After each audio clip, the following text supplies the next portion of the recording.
নমস্কাৰ,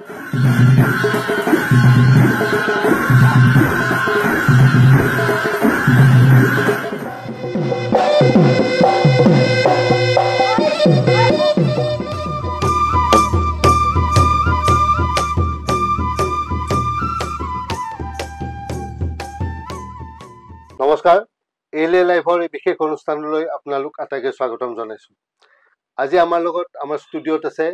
অসমৰ পঞ্চায়ত, গ্ৰামোন্নয়ন, পৰ্যটন, আইন আৰু সাধাৰণ প্ৰশাসন বিভাগৰ মন্ত্ৰী, জ্যেষ্ঠ ৰাজনীতিক শ্ৰীযুত ৰঞ্জিত কুমাৰ দাস ডাঙৰীয়া। আপোনাক স্বাগতম জনাইছো আমাৰ এই সাক্ষাৎকাৰ অনুষ্ঠানলৈ।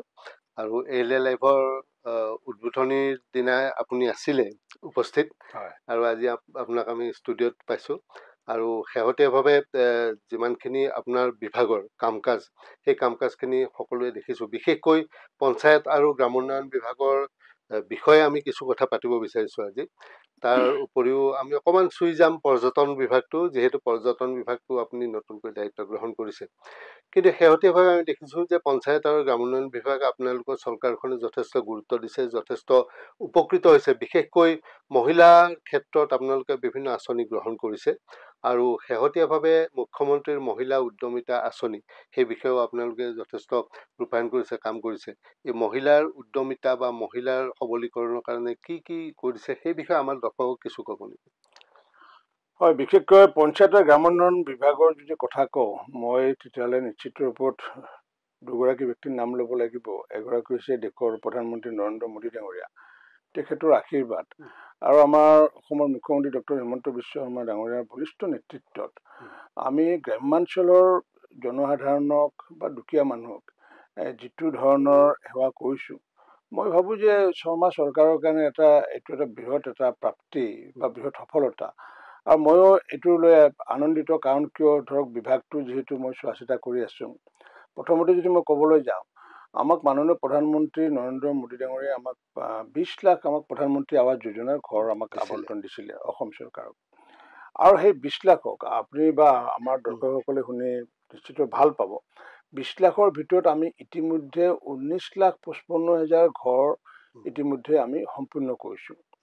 আৰু এই 19 লাখৰ যদি মই শৰ্মা চৰকাৰৰ যদি কথাষাৰ ক'ব যাওঁ, এই 19 লাখৰ ভিতৰত পূৰ্বৰ আমাৰ চৰকাৰখন আছিলে, তেতিয়া সেই বিষয়াসকলে তেওঁলোকে 4,02,000 ঘৰ নিৰ্মাণ কৰিছিলে। কিন্তু মুখ্যমন্ত্ৰী ডক্টৰ হিমন্ত বিশ্ব শৰ্মাৰ ডাঙৰীয়া দায়িত্ব লোৱাৰ পিছত আৰু মোক দায়িত্ব দিয়াৰ পিছত আমি 3.5 বছৰত আমি 15 লাখ প্ৰায় 40,000 ঘৰ আমি সম্পূৰ্ণ কৰিবলৈ সক্ষম হৈছোঁ। মই ভাবোঁ যে ইমান কম সময়ৰ ভিতৰত একেখিনি বিষয়া, একেখিনি বিডিঅ, একেখিনি পঞ্চায়তৰ ছেক্ৰেটাৰী, একেটা আমাৰ গ্ৰামোন্নয়নৰ সচিবে হওক বা প্ৰিন্সিপাল ছেক্ৰেটাৰী হওক বা GRS, GPC বা কণ্টেক্সুৱেল ষ্টাফ, 5 বছৰত তেওঁলোকে সম্পূৰ্ণ কৰিলে 4 লাখ। আৰু শৰ্মা চৰকাৰৰ নেতৃত্বত 3.5 বছৰ আমি 3.5 বছৰত কৰিলোঁ, আমি 15 লাখ ঘৰ সম্পূৰ্ণ কৰিলোঁ। এইটো এটা বৃহৎ এটা প্ৰাপ্তি। ইয়াৰ পিছত যদি আমি চাওঁ, মাননীয় মুখ্যমন্ত্ৰী ডাঙৰীয়াই সততে কৈ থাকে অসমখন 1ৰ পৰা 5 নম্বৰ ৰাজ্য হিচাপে আমি স্থলাভিষিক্ত কৰিব লাগিব। আৰু তেখেতে সেইকাৰণে মনৰ এটা সপোন আছিলে যে স্থলাভিষিক্ত যদি কৰিবলগীয়া হয়, তেতিয়াহ'লে টপ প্ৰায়ৰিটি হ'ব লাগিব যে মহিলাসকলক ইকনমিকেলি আপলিফ্ট কৰিব লাগিব।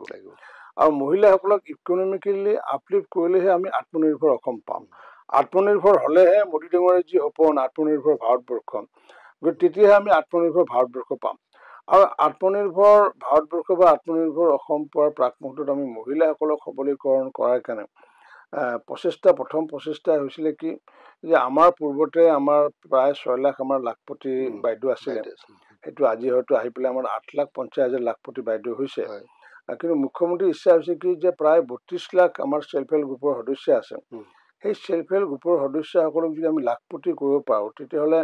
লাখপতি মানে মাহেকত তেওঁলোকে 8,000 টকা ইনকাম কৰিব লাগে আৰু বছৰেকত 1 লাখ টকা। এই যদি আমাৰ যি ভিছন, এইটো যদি আমি সফলতা লাভ কৰিব পাৰোঁ,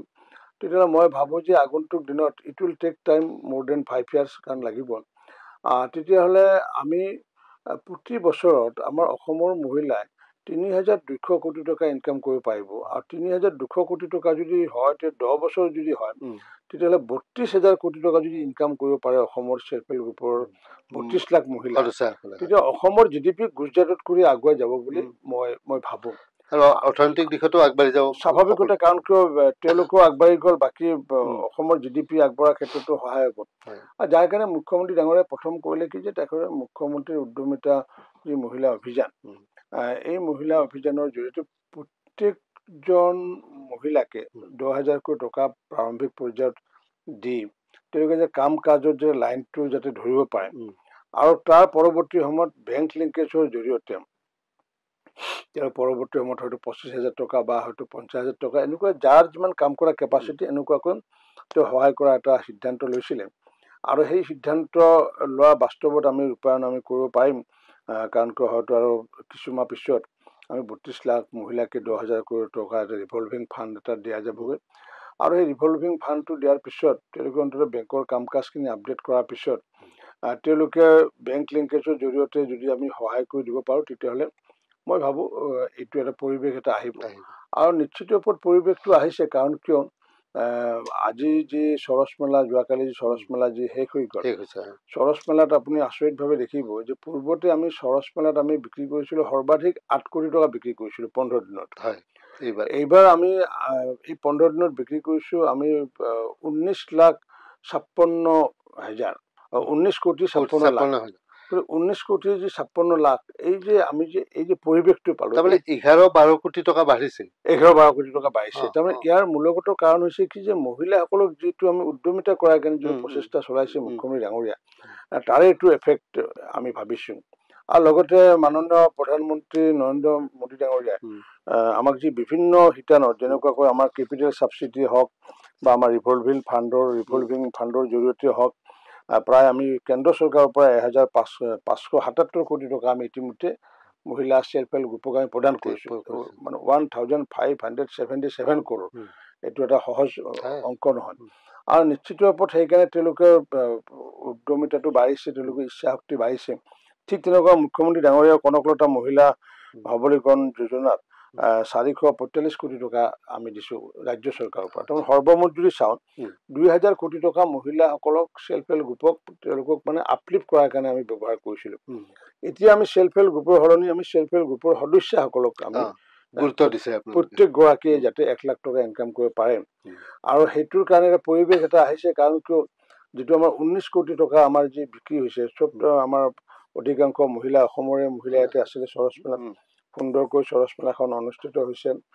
আৰু অকল যে গুৱাহাটীত হৈছে এনেকুৱা নহয়, আমি দেখিছোঁ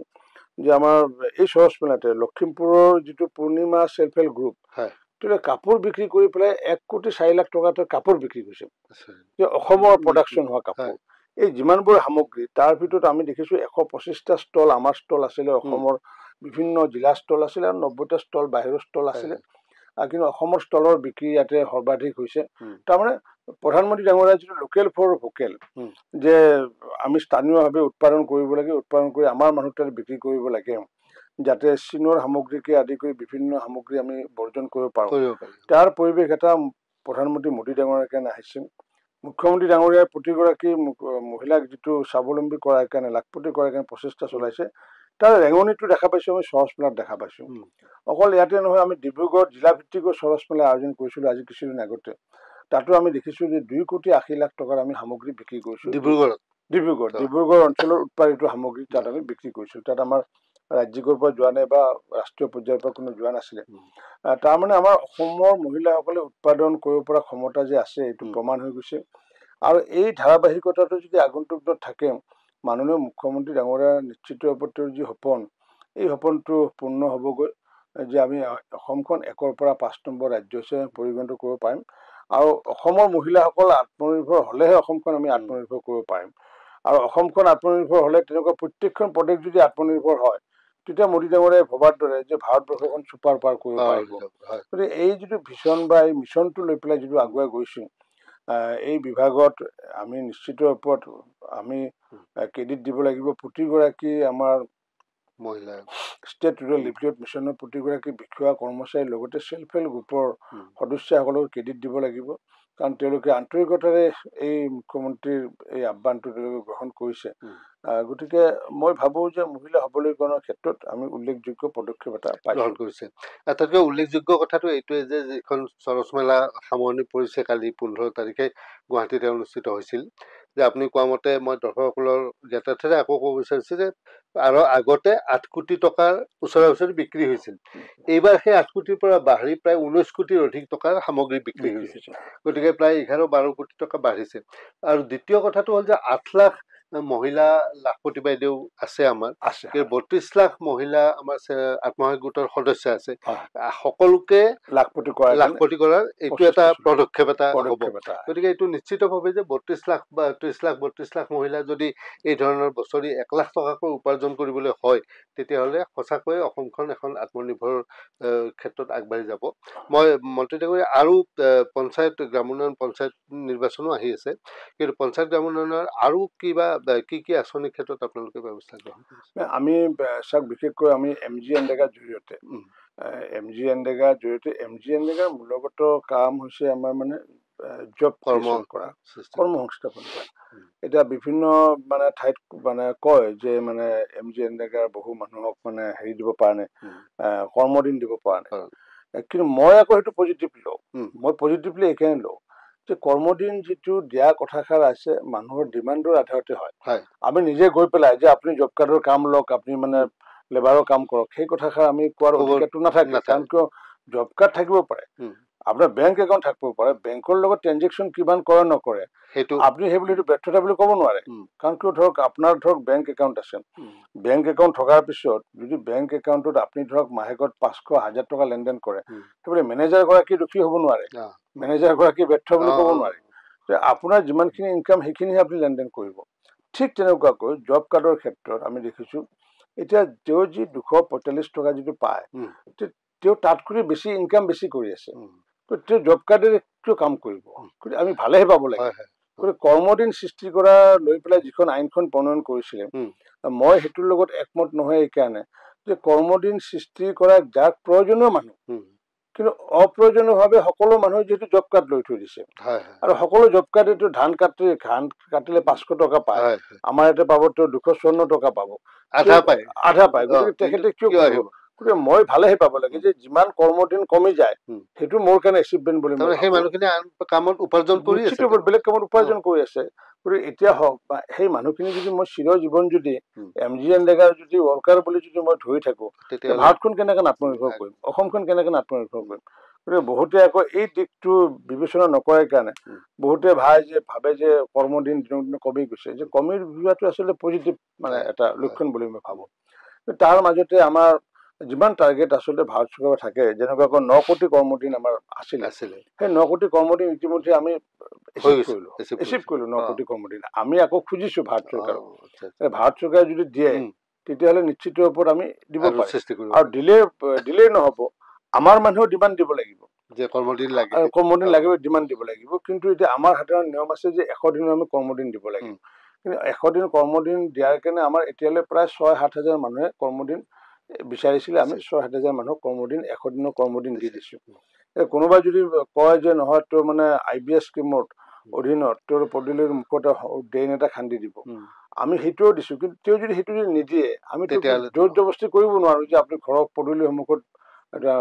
নলা এটা খান্দি লওক বুলি ক'ব নোৱাৰোঁ আৰু তথাপি আমি দেখিছোঁ এতিয়ালৈ আমি প্ৰায় 25,000 কোটি টকা 25,000 কোটি টকা MG এনৰেগাৰ জৰিয়তে ভাৰত চৰকাৰে আমাক অসমত দিছে ঠিক তেনেকুৱাকৈ আমাৰ 15 ফাইনেন্সৰ জৰিয়তেও আমাৰ এই যে 21 চনৰ পৰা এতিয়ালৈ আমি প্ৰায় 15,000 কোটি টকা আমি 15 ফাইনেন্সৰ জৰিয়তে আমি লাভ কৰিছোঁ গতিকে আমাৰ 15 ফাইনেন্স হওক MG এনৰেগা হওক PMOI হওক PMOI আমি ভাৰতবৰ্ষৰ ভিতৰত PMOI আমাৰ ক্লাষ্টাৰ বনাইছোঁ যিসকল ভূমিহীন মানুহ কাৰণ তেওঁলোকৰ নামত হয়তো মানে PMOI আবণ্টন হৈছিলে কিন্তু প্ৰেক্টিকেলি দেখিছোঁ তেওঁ ভূমি নাই মাটি নাই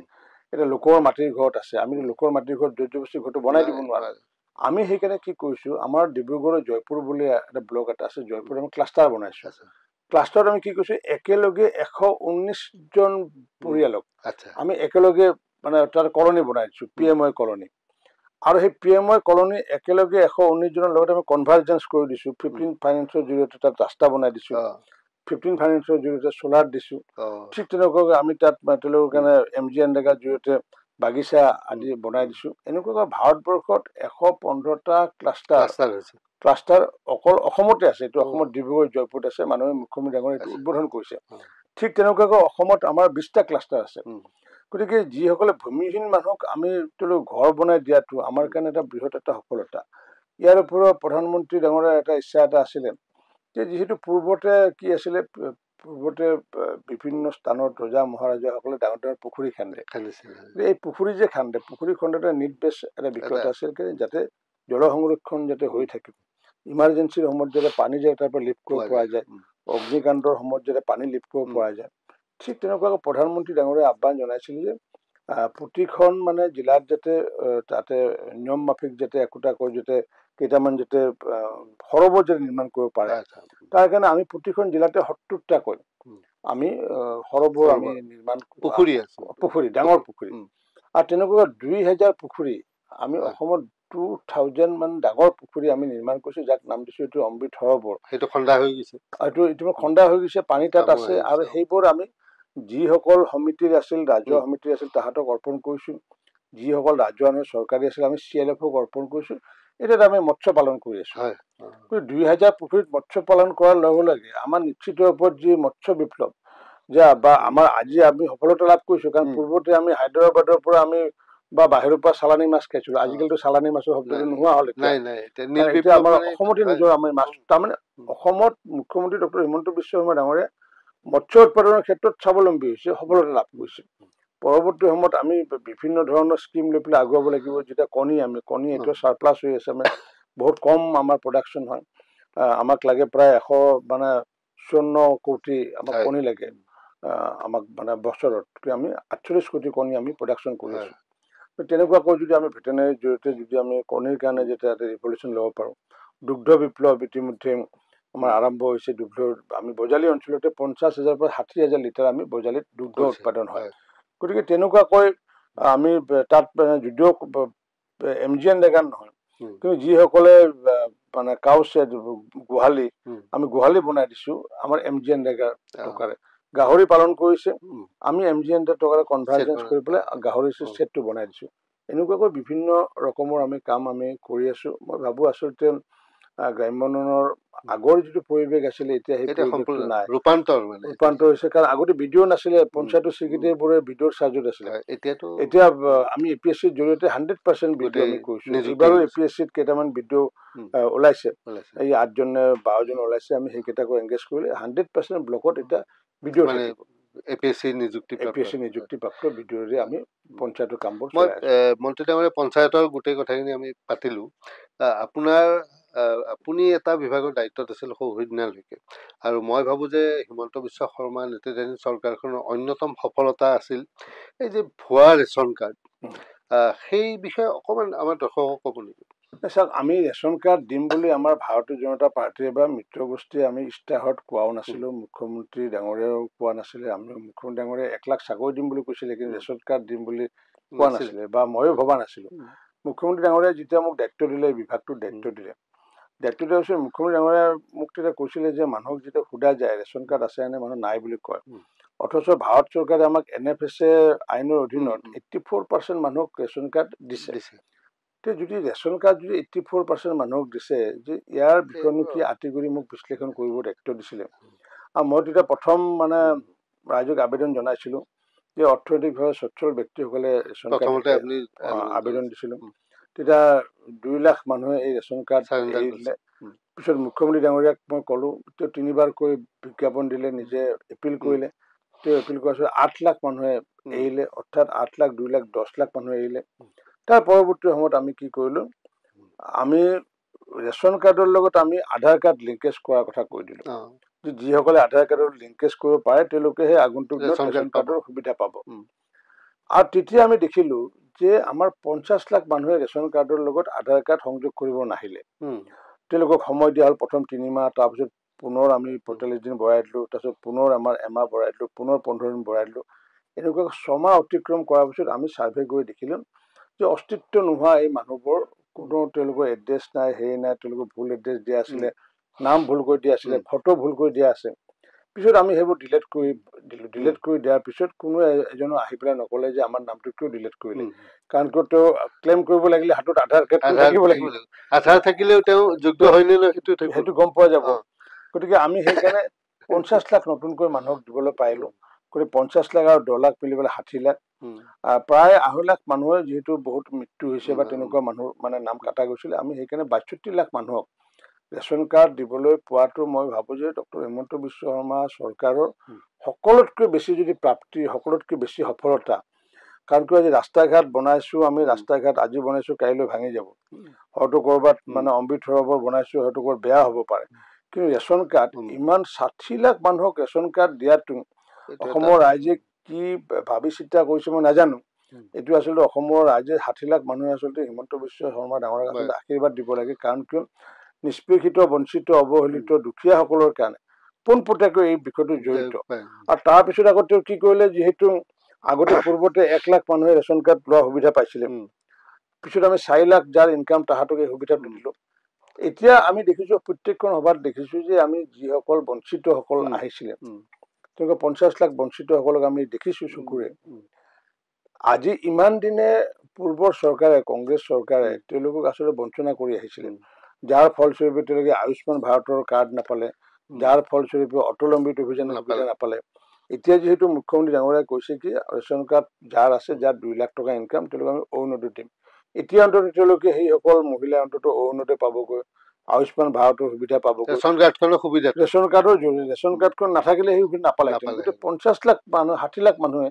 এই নতুনকৈ যিটো সুবিধা পাব এইটো ভাবো যে আমাৰ এই চৰকাৰখনৰ বৃহৎ এটা সফলতা বুলি মই ভাবো এইটো নিশ্চিতভাৱে যে এটা আপোনালোকে পদ্ধতি লোৱাৰ লগে লগে প্ৰক্ৰিয়া অৱলম্বন কৰাৰ লগে লগে 60 লাখ ৰেচন কাৰ্ড আপোনালোকে খালী হৈ গ'ল আৰু দিব পাৰিলে গতিকে সেইটো সফলতা আৰু সেইটো আমি দেখিছো কালিও মুখ্যমন্ত্ৰী ডাঙৰীয়াই বিতৰণ কৰিছে নতুন এটা গতিকে নিশ্চয়কৈ অসমৰ যিখিনি দুখীয়া লোক তেওঁলোকৰ কাৰণে উপকৃত হ'ব মই শেষৰ ফালে আহিছো মন্ত্ৰী ডাঙৰীয়া আপুনি নতুনকৈ দায়িত্ব লাভ কৰিছে পৰ্যটন বিভাগৰ আৰু দায়িত্ব লাভ কৰি আপুনি কামাখ্যা ধামলৈ গৈ তাত আশীৰ্বাদ লৈছে তেওঁলোকৰ লগত বৈঠকত বহিছে আৰু জুন মাহততো অম্বুবাচী মেলা আহি আছে গতিকে আপুনি এতিয়ালৈকে হয়তো সাংঘাতিক ধৰণে আপুনি পৰ্যালোচনা কৰিব পৰা নাই কিন্তু আপোনাৰ আইডিয়াটো বা আপোনাৰ পৰিকল্পনা কি মোৰ পৰিকল্পনা চাওক যিহেতু প্ৰধানমন্ত্ৰী PM ডিভাইন নামৰ এটা আঁচনিৰ জৰিয়তে তাত কৰিডৰ নিৰ্মাণ হ'বলগীয়া আছিলে সেই কৰিডৰৰ কামটো বন্ধ হৈ আছে আৰু সেইটো তেওঁলোকে ন্যায়ালয়ৰ কাষ চাপিছিলে PIL কৰিছিলে কিন্তু মোৰ কথা হৈছে কি যে প্ৰধানমন্ত্ৰী ডাঙৰীয়া সেই আঁচনিটো দিয়াৰ পিছত যেতিয়া বন্ধ হৈ থাকিব তেখেতে যেতিয়া ৰিভিউ ল'ব ৰিভিউ লোৱাৰ পিছত দেখিব যে কামাখ্যা নট ষ্টাৰ্টেড তাতে যে এনেকুৱা যে কিবা প্ৰব্লেম হৈ আছে সেইটো কোনোবা বিষয়ে যেতিয়া আলোচনা কৰিলেহে তেখেতে গম পাব নহ'লে তেখেতে শ্লাইডত দেখিব যে কামাখ্যাত মানে PM ডিভাইনৰ কাম এতিয়া ষ্টাৰ্ট কৰা নাই গতিকে মই সেইকাৰণে দায়িত্ব দিয়াৰ পৰৱৰ্তী দিনাখনে মই তাত দলে সমাজৰ লগতে মোৰ সঞ্চালককে আদি কৰি বিষয়াসকলক নি পেলাই যে PM ডিভাইনৰ কামনো কিয় ষ্টাৰ্ট হোৱা নাই এই বিষয়ে মই তেওঁলোকৰ আলোচনা কৰিছোঁ আলোচনা কৰাৰ পিছত দেখিলোঁ যে কেইজনমান 7-8জন ব্যক্তিয়ে PIL কৰিছে আৰু PIL যে কৰিছে PIL কৰাৰ পিছত হাইকোৰ্টে তেওঁলোকক মানে হাইকোৰ্টে আমাৰ যে হাইড্ৰলজি ডিপাৰ্টমেণ্টক এইটো ছাৰ্ভে কৰি পেলাই ৰিপৰ্ট এটা দিব দিছে আৰু PIL যিসকল কৰিছে তেওঁলোকক কিন্তু ৰাজহুৱা স্বাৰ্থজনিত কাৰণত কৰিছে কাৰণ কিয় আমি জানো যে মা কামাখ্যা মন্দিৰত আমি য'ত মানে সেৱা লওঁ তাত গৰ্ভস্থ তাতে পানী তাত মানে থাকে আৰু সেই পানীখিনি স্পৰ্শ কৰিলে আৰু সেই পানীখিনি স্পৰ্শ কৰিলে স্পিৰিচুৱেলি মানুহসকলে এটা আধ্যাত্মিকতাৰে কিবা এটা তেওঁলোকে পোৱা যেন পায় আৰু সেই পানীখিনি যদি শুকাই যায় এইবোৰ PM ডিভাইনৰ কাম কৰাৰ পিছত তেতিয়ানো কি হ'ব সেইকাৰণে তেওঁলোকে কৈছিলে কি যে যাতে বৰ্তমান প্ৰচলিত যিটো স্পিৰিচুৱেল যিটো স্পিৰিট সেই স্পিৰিটত যাতে এফেক্ট নহয় অটুট ৰাখি পেলাই যাতে কামটো হয় সেইটোৰ কাৰণেহে PIL কৰিছিলে মই তেওঁলোকৰ যুক্তি নোহোৱা বুলি নকওঁ বা দলে সমাজৰ লগতে মই আলোচনা কৰিলোঁ সঞ্চালকৰ লগতে একেলগে বহি আমি আলোচনা কৰিছোঁ আৰু আমিও এইটো বিচাৰিছোঁ যে হাইড্ৰলজিৰ যে ডিপাৰ্টমেণ্টৰ যি ৰিপৰ্ট অহাৰ পিছত সেই ৰিপৰ্টৰ আধাৰত মহামান্য ন্যায়ালয় নিশ্চিত ওপৰত আমাক কামটো কৰিব দিব আৰু কামটো কৰিব দিলে এনে টুৰিজম পইণ্ট অফ ভিউৰ পৰা যদি চাওঁ আমাৰ কাজিৰঙাটো আমি নাম্বাৰ 1ত আছে অসমৰ বুলি নহয় ভাৰতবৰ্ষৰ ভিতৰতে আৰু দুইটা ক্ষেত্ৰত এটা স্পিৰিচুৱেলো যি টুৰিষ্টসকলক এট্ৰেক্ট কৰিব পাৰে আৰু অন্য এটা যি সৌন্দৰ্য চাবলৈ যিসকল মানুহ আহে কাৰণ কিয় ব্ৰহ্মপুত্ৰৰ কাষতে বা মানে পাহাৰৰ উৎসত বিভিন্ন ধৰণে নেচাৰেলিও তাতে টুৰিষ্ট তাতে যায় তাত আৰু স্পেচিয়েলো টুৰিষ্ট যায় গতিকে সেইকাৰণে মই পৰৱৰ্তী দিনাখন এইটো কাম মানে গৈ পৰ্যালোচনা কৰিছোঁ আৰু তাৰপিছত মই পৰ্যালোচনা কৰাৰ পিছত মই দেখিলোঁ যে আমাৰ প্ৰায় এইটো বছৰত আমি প্ৰায় 24 লাখ আমাৰ দেশীয় পৰ্যটক অসমত আহিছে। এই যে 24 লাখ দেশীয় পৰ্যটক যে অসমত আহিছে, কিহৰ কাৰণে আহিছে? এই যে মুখ্যমন্ত্ৰী ডাঙৰীয়াই যি শান্তিৰ পৰিৱেশ, শান্তিৰ বাতাবৰণ এটা সৃষ্টি কৰিব পাৰিছে, সেইটোৰ কাৰণে আহিছে। 24 লাখ দেশীয় পৰ্যটকটো অহা নাছিলে আগতে। তাৰ উপৰি 23,000 বিদেশী পৰ্যটক আহিছে অসমত। তাৰমানে অসমত মই ভাবো যে ভাৰতবৰ্ষৰ ভিতৰত টুৰিজিমৰ কাম কৰাৰ কাৰণে সৰ্বোচ্চ যদি এইটো স্কোপ আছে, এইটো অসমত আছে। কিন্তু আমি সেই স্কোপটো ল'ব পৰা নাই। উদাহৰণস্বৰূপে আমি যদি কওঁ মানে ৰিভাৰ টুৰিজিম, আমি মধ্যপ্ৰদেশ আৰু গুজৰাটৰ মাজেৰে নৰ্মদা নদী বৈ গৈছে, তাত তেওঁলোকে ৰিভাৰ টুৰিজিম কৰিছে, অকল এখন নদী। কেৰেলাৰ বেকৱাটাৰ লৈ পেলাই ৰিভাৰ টুৰিজিম কৰিছে, হুগলীত তেওঁলোকে ৰিভাৰ টুৰিজিম কৰিছে। আমাৰ এখন নদী থকাৰ পিছতো আমি ৰিভাৰ টুৰিজিম কৰা নাই। কিন্তু এতিয়া আমি যোৱা বছৰৰ পৰা আমাৰ ব্ৰহ্মপুত্ৰ কাৰ্নিভেল আমাৰ ষ্টাৰ্ট হৈছিলে, এইবাৰ অকণমান ভালকৈ আমি আৰম্ভ কৰিছোঁ। আৰু ব্ৰহ্মপুত্ৰ কাৰ্নিভেলত আমি প্ৰায় 40টা তেনেকুৱা টেণ্ট আছে, 7,000 টকীয়া, 10,000 টকীয়া, 14,000 টকীয়া। বাহিৰৰ মানুহ আহি পেলাই তেওঁলোকে থাকিব পাৰিম। আৰু 90 দিনৰ কাৰণে এইটো খোলা আছে। তেওঁলোকে থাকি মেলি পেলাই তাতে তেওঁলোকে ৰিভাৰ স্পৰ্টছকে আদি কৰি তেওঁলোকে বীচ টিচ তেনেকুৱা ব্যৱস্থা, এই ব্যৱস্থা কৰি পেলাই ৰিভাৰ টুৰিজিমেদি আমি মানুহক এট্ৰেক্ট কৰাৰ ব্যৱস্থা কৰিছোঁ। আৰু এই ৰিভাৰ টুৰিজিমটো আগন্তুক দিনত যদি আমি ধৰক শুৱালকুছিতে হওক বা শিলঘাটতে হওক বিভিন্ন স্থানত যদি আমি লৈ যাব পাৰোঁ, মই ভাবোঁ তেতিয়াহ'লে ইকনমিকেলি বহু আমি ভাইবল হ'ম আৰু মানুহ নিশ্চিত ৰূপত অধিক পৰ্যটক আগন্তুকত আহিব। আৰু অধিক পৰ্যটক যেতিয়া আহিব তেতিয়া হোটেল ইণ্ডাষ্ট্ৰী বেনিফিট হ'বগৈ। হোটেল ইণ্ডাষ্ট্ৰী বেনিফিট হোৱা মানে আমি GST পাম, হোটেল ইণ্ডাষ্ট্ৰী বেনিফিট হোৱা মানে কি তাৰ লগত দাঁতি কাষৰীয়া বিভিন্ন ধৰণৰ ব্যৱসায়ৰ লগত কথা আছে। গতিকে মই ভাবোঁ এই টুৰিজিম ছেক্টৰটোক আগুৱাৰ কাৰণে যে উদাহৰণস্বৰূপে যে কওঁ, আমাৰ অসমতো বিভিন্ন খাল বিল আছে। ক'ৰবাত এই যে নাইজেৰিয়াৰ পক্ষী আহি পেলাই তাতে কোনোবা হয়তো পাৰ্টিকুলাৰলি এমাহ বা 2 মাহ তেওঁলোকে তাত থাকে, সেইটো আমাৰ ইয়াত টুৰিজিম হ'ব পাৰে। সেইখিনিকে যদি আমি ডেভেলপ কৰি লৈ পেলাই যে নাইজেৰিয়া যেনে জাতিংগা যেনেকুৱা ঠিক তেনেকুৱাকৈ পক্ষী মানে বাৰ্ড টুৰিজিম কৰিব পাৰোঁ, আমি ৰিভাৰ টুৰিজিম কৰিব পাৰোঁ। বা ঠিক তেনেকুৱা আমি পৰ্যটকসকলৰ কাৰণে আমাৰ যে ষ্টে হোম যিটো মানে হোমষ্টে যিটো আমাৰ পলিচি কনচেপ্ট,